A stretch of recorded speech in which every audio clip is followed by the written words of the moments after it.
Hi guys, welcome to the channel from not so sunny Spain today. Oh well, can't have it all the time, sunshine. So quick one update on the TUIO.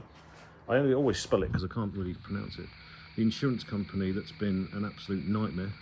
So we've had to and froms with the CIO, a guy called Paco, who basically is resisting my claim for compensation for.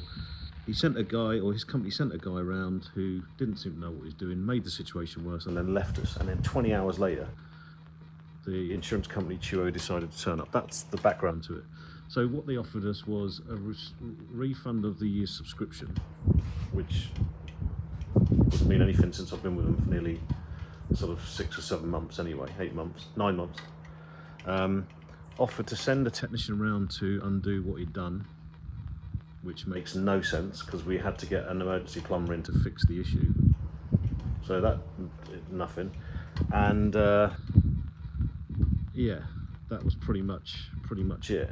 So I said, well, I'll tell you what I want. I want £2,000 in compensation for the 20 hours without toilet, without hygienic, had to go down the shop to get water from the supermarket. Took time away from my own business. So if you add all that up, I think £2,000 in compensation is pretty reasonable. Instead of negotiating, just said no.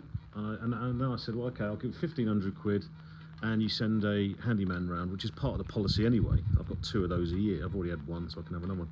No, can't do that. The offer's the offer. And that was it. So that's the update. So what I've done is sent a burofax. So if anyone needs to send a legal letter, you can go online, send a burofax for 27 quid. Nice and straightforward.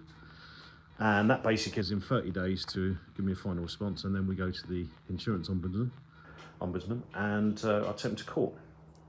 Similar to small claims court, if you need to do that, if it's under £2,000, you can go to court, you don't need a lawyer. So we'll do that. But I, again, would really recommend do not use that company through my experience, because they kept dropping the phone as soon as they heard that I didn't speak much Spanish.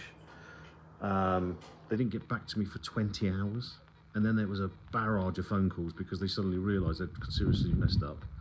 I doubt that the plumber, who was Argentinian, is even qualified, so I've asked for the qualifications, which is not data protection. They've quoted data protection now, which has nothing to do with personal data, and they're refusing to give me the qualifications because he doesn't have any. I believe he doesn't have any.